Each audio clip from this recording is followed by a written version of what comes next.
तो जैसा कि लास्ट एपिसोड में हमने देखा था कि एनवॉय जोंगहाई ने समय रहते वुल्फ नेशन आकर टियानलिन और मास्टर युन की फाइट को रोक लिया। साथ ही साथ उन्होंने ये अनाउंस किया कि कियान डोमिन कंपटीशन होने से पहला कोई भी जीनियस आपस में फाइट नहीं करेगा और अगर किसी ने इस रूल को ब्रेक किया तो फिर उसे कड़ी से कड़ी सजा मिलेगी।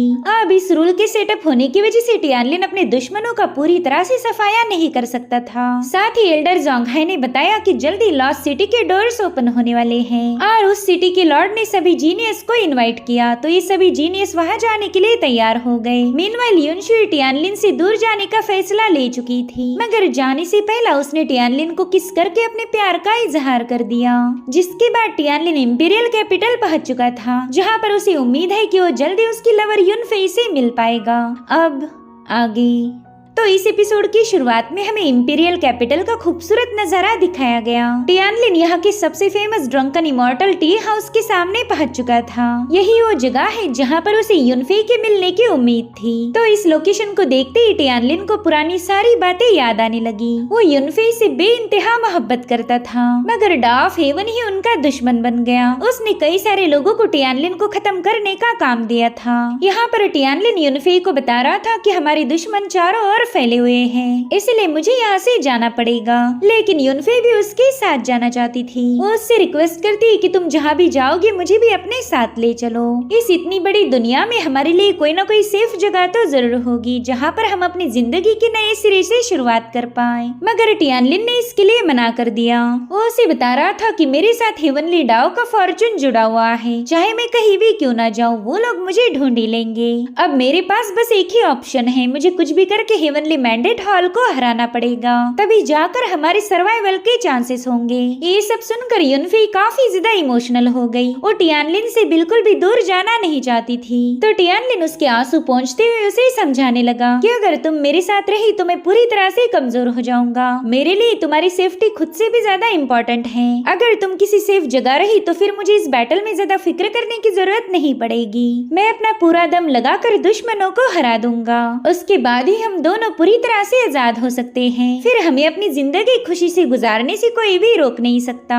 और तुम बिल्कुल फिक्र मत करो, जैसे ये बैटल खत्म हो जाए मैं जल्दी से तुम्हारे पास वापस आ जाऊंगा। तो फाइनली युनफेई ने उसकी बात मान ली। वो कहती चलो एक शर्त पर ही मैं तुम्हें अकेले जाने दूंगी। तुम्हें मुझसे वादा करना होगा कि चाहे कुछ भी क्यों ना हो जाए तुम इस बैटल में सरवाइव करोगे। तो टियानलिन ने भी उससे वादा किया कि वो इस बैटल में बिल्कुल भी खुद को नुकसान नहीं पहुँचाएगा। और जैसे ये बैटल खत्म हो जाए उनकी जिंदगी की एक नई शुरुआत होगी। जो सुनते साथ ही युनफेई ने टियानलिन को किस किया। वेल टियानलिन इस दुनिया का सबसे पावरफुल कल्टीवेटर था और डाफ हेवन ऐसे लोगों को बिल्कुल भी पनपने नहीं दे सकता जो कि आगे चलकर उसे चैलेंज करे। तो अब इसी डाफ हेवन की वजह से युनफेई और टियानलिन को अलग होना पड़ा। युनफेई टियानलिन से दूर जाते हुए काफी ज्यादा इमोशनल थी। कहीं न कहीं उसे ऐसा लग रहा था कि शायद ये उनकी आखिरी मुलाकात हो। और अब युनफेई के वहाँ से जाने के बाद टियानलिन ने अपने पावर्स को एक्टिवेट करते हुए स्वॉर्ड को समन कर लिया, यानी कि वो दुश्मनों के साथ बैटल करने के लिए पूरी तरह से तैयार था। अब ऐसे ही कई दिन बीत गए। टियानलिन अपने ओपोनेंट्स का इंतजार कर रहा था कि तभी एक मास्क पहना हुआ कल्टीवेटर वहाँ पर आ जाता है। वो बंदा काफी ज्यादा घबराया हुआ था। उसने वहाँ आते ही टियानलिन को एक बहुत ही बुरी खबर सुनाई जिसने टियानलिन के दिल के टुकड़े टुकड़े कर दिए थे। वेल उस बंदे ने उसे बताया था कि मिस युनफेई की मौत हो गई। अब ये सुनते साथ ही टियानलिन के पाँव के नीचे की जमीन सरक गई थी।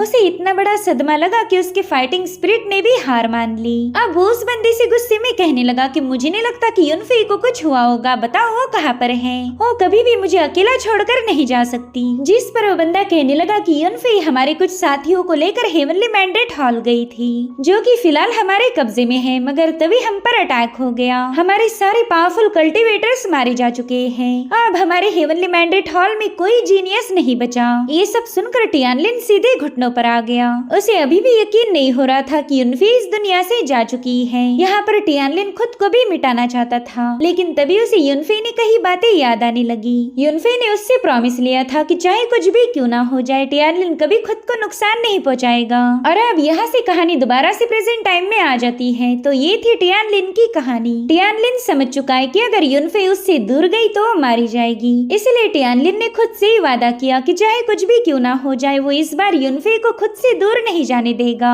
प्रीवियस लाइफ में उसने जो गलती की थी वो उसे दोबारा से दोहरा नहीं सकता। अब टियानलिन इन्हीं सारे ख्यालों में खोया हुआ था कि तभी वांग वहाँ पर पहुँच गई।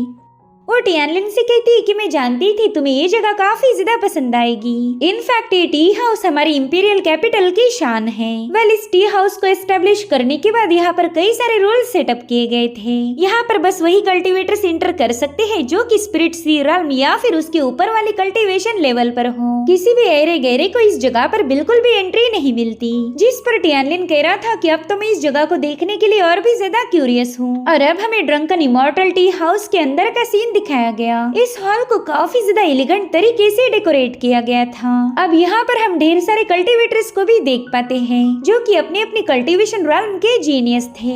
अब इनमें से कुछ लोग आपस में ही डिस्कस करने लगे। वो कह रहे थे कि ये टी हाउस तो काफी ज्यादा यूनिक है, साथ ही इस पवेलियन को बहुत ही स्ट्रॉन्गेस्ट कल्टीवेटर बैकअप करते। मैंने तो ये भी सुना था कि मेडिसिन पवेलियन के मास्टर की सबसे फेवरेट डिसाइपल ही इस टी हाउस की ओनर है। जिस पर वो दूसरा बंदा कह रहा था कि शायद इसी वजह से इनकी चाय में ढेर सारी मेडिसिन का फ्लेवर आ रहा। और उतने में टियानलिन अपने साथियों के साथ वहाँ पर पहुंच चुका था।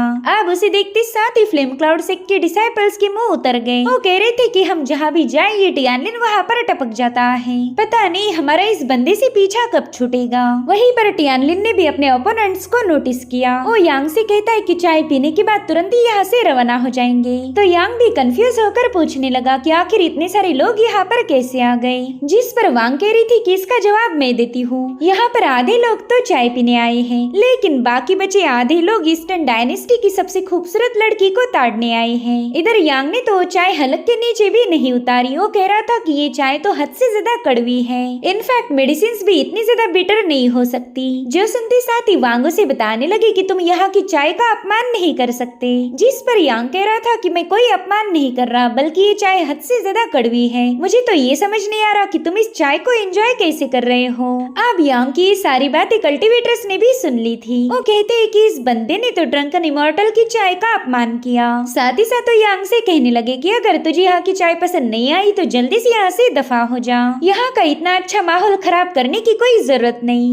अब उस कल्टीवेटर की बातें सुनकर वांग उस पर भड़क गई थी, लेकिन तभी यांग उसे समझाने लगा कि कोई बात नहीं, हम वैसे भी यहाँ पर नए आए हैं। मुझे नहीं लगता कि हमने आते ही यहाँ पर लोगों से पंगे लेने चाहिए। और उतने में वहाँ पर एक बंदे की एंट्री हो गई। वो यांग से कह रहा था कि तुमने एकदम सही पहचाना, यहाँ की चाय हद से ज्यादा कड़वी है, मगर वो इसलिए क्योंकि यहाँ की चाय में ऐसी पावर है जो तुम्हारी मेरिडियन को क्लेंस करके तुम्हारी बॉडी को प्यूरिफाई कर दे। अगर सच कहूँ तो ये कड़वी होने के बावजूद भी एक प्रीमियम टी है जिसे तुम्हारे जैसा छोटे से गाँव से आया हुआ देहाती कभी भी समझ नहीं सकता। पढ़े लिखे लोग ही बस इस चाय की वैल्यू को समझ पाएंगे, ये तुम्हारे जैसे अनपढ़ गवार का काम नहीं। अब यहाँ पर टियानलिन को इस बंदे पर काफी ज्यादा गुस्सा आया था, इसलिए वो तुरंत ही बताने लगा कि इस चाय में ब्लू लोटस की कोर मिलाई गई है। इसी ब्लू लोटस की कोर ने इस चाय को अपना बिटरनेस दिया। वहीं पर 10 साल पुराने अकेबिया स्टेमन्स का यूज करके इसे शार्पनेस दी गई। साथ ही साथ इसमें ट्रिपल ड्राइड जिनशन रूट भी मिलाया गया है। और इन्हीं तीनों इंग्रेडिएंट की वजह से ये चाय हद से ज्यादा कड़वी हो गई। लेकिन ये तीनों हर्ब्स एक पावरफुल मेडिसिन के तौर पर लिए जा सकते हैं। इस चाय का मेन इफेक्ट है तुम्हारी स्पिरिचुअल एनर्जी को रिफाइन करना।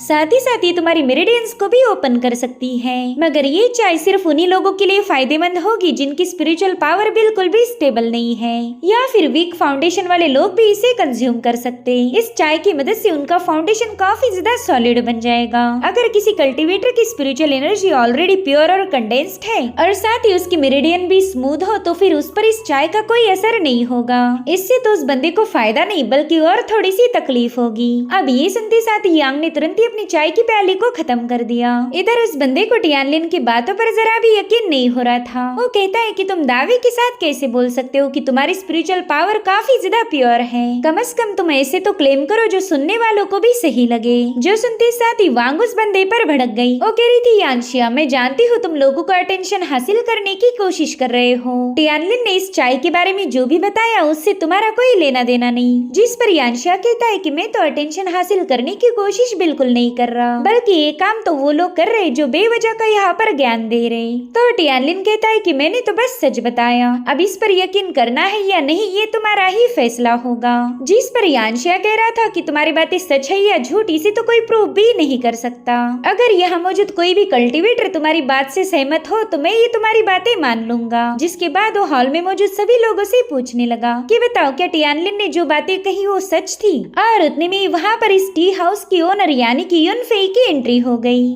वो फ्लावर की पेटल्स पर पाँव रखते हुए बड़े ही एलिगेंट तरीके से नीचे की तरफ आने लगती है। यहाँ पर जैसे उसकी नजर टियानलिन पर गई उसकी दिल की धड़कनें मानो रुक सी गई थी। उसे भी टियानलिन के साथ बिताए पल याद आने लगे। साथ ही साथ युनफेई को उनकी आखिरी मुलाकात के भी विजन आ रहे थे, जहाँ पर टियानलिन ने उससे वादा किया था कि बैटल खत्म होते ही वो युनफेई के पास आएगा। आज तक तो उसे ये सारी बातें किसी सपने जैसी मालूम हो रही थी, लेकिन आज उसे पता चला कि इन सपनों के पीछे एक हकीकत है। मगर अभी भी उसे इन इल्यूजन्स पर थोड़ा सा डाउट था। और अब कहानी दोबारा से प्रेजेंट टाइम में आ जाती है, जहाँ पर युनफेई सबको बता रही थी कि ड्रंकन इमॉर्टल टी हाउस में जो भी चाय सर्व की जाती है उसे मैंने ही प्रिपेयर किया।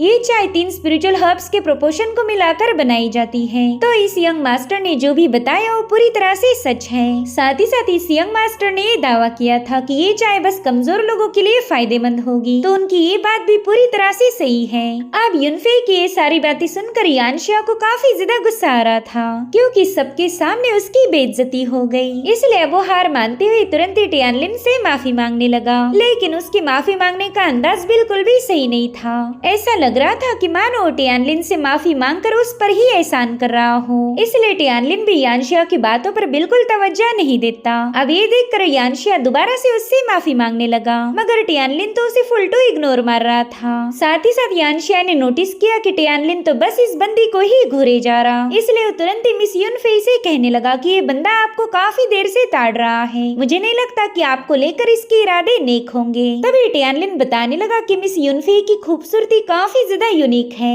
अगर सच बताओ तो मैं उनसे अपनी नजरें ही नहीं हटा पा रहा। मुझे तो बिल्कुल नहीं लगता कि इस पूरे मार्शल वर्ल्ड में इनके जैसी कोई खूबसूरत लड़की होगी। और यही वजह थी कि मैं उनसे बिल्कुल भी अपनी नजरें हटा नहीं पा रहा था। अब ये तो हो गई मेरी बात, लेकिन यहाँ पर ऐसे भी कुछ लोग हैं जो कि मिस युनफेई को पसंद तो करते हैं, लेकिन ये बात बोलने की उनमें हिम्मत नहीं। यानशिया तो ये सुनते साथ ही तुरंत ही समझ गया कि टियानलिन उसे ताना मार रहा है। अब वो टियानलिन को कोई जवाब दे पाई इससे पहले टियानलिन उसे और ज्यादा उकसाने लगा। वो कहता है कि कुछ लोग राइचस बात को फॉलो करने का दिखावा करते हैं। वो सबको जताना चाहते हैं कि उनके जितना सिंपल और सीधा साधा बंदा कोई नहीं, मगर ऐसे ही लोग अंदर से बहुत ही ज्यादा गंदे होते हैं। अब ये सारी बातें सुनकर तो यानशिया काफी ज्यादा गुस्सा हो गया। वो टियानलिन से कह रहा था कि तुम्हारी इतनी हिम्मत कि तुम मुझ पर कीचड़ उछालो, जिस पर टियानलिन भी कहता है कि ना, मैंने अभी तक किसी का नाम नहीं लिया। मैं तो बस ये बोल रहा हूँ कि लोगों की ऐसी फितरत होती है, वो कभी भी सबके सामने अपने इमोशन जाहिर नहीं करते। साथ ही साथ यानशिया से कहने लगा कि मेरे भाई मैंने तो तुम्हारा नाम भी नहीं लिया, तो फिर तुम बेवजह इतना गुस्सा क्यों हो रहे हो? अगर तुम वाकई बुरे बंदे हो तभी जाकर इन बातों का तुम पर असर होना चाहिए। अब तो यहाँ पर यानशिया काफी ज्यादा कंफ्यूज हो गया। उसे ये समझ नहीं आ रहा कि टियानलिन को मुंह तोड़ जवाब कैसे दिया जाए, क्योंकि टियानलिन ने उसका नाम लिए बिना ही उसे टारगेट किया था। यहाँ पर युनफेई को भी इस बंदे पर काफी ज्यादा हंसी आ रही थी, इसलिए वो टॉपिक को चेंज करते हुए कहने लगे कि क्यों ना इस टी गैदरिंग को आगे बढ़ाया जाए। साथ ही साथ वो यानशिया से कहने लगे कि प्लीज जाकर अपनी जगह पर बैठ जाए। इसलिए यानशिया भी उसकी बात मानते हुए अपनी जगह पर जाकर बैठ जाता है। वो टियानलिन से कहने लगा कि मैं तो बस युनफेई की वजह से खामोश हूँ, वरना तुम्हारी तो वाट लगा देता। तुम्हारे जैसे फालतू लोगों की तो यहाँ पर आने की भी औकात नहीं है। खैर, तुम्हारी वजह से हमारा इतना स्पेशल फंक्शन रुइन नहीं होना चाहिए। युनफेई भी समझ गई कि इनके झगड़े इतनी आसानी से सुलझने नहीं वाले, इसलिए उसने तुरंत ही अपने टी गैदरिंग को शुरू कर दिया। वो सभी कल्टीवेटर्स को बताने लगी कि आज यहाँ पर मैं एक बहुत ही स्पेशल चाय बनाने वाली हूँ। इसे ड्रंकन डेथ और ड्रंकन लाइफ कहा जाता है। मुझे नहीं लगता कि आपने कभी भी ऐसी स्पेशल चाय को विटनेस किया होगा। अब युनफेई ने कौन सी नई चाय डेवलप की थी ये हमें अगले एपिसोड में पता चलेगा। Thank you so much for watching. Bye bye, take care.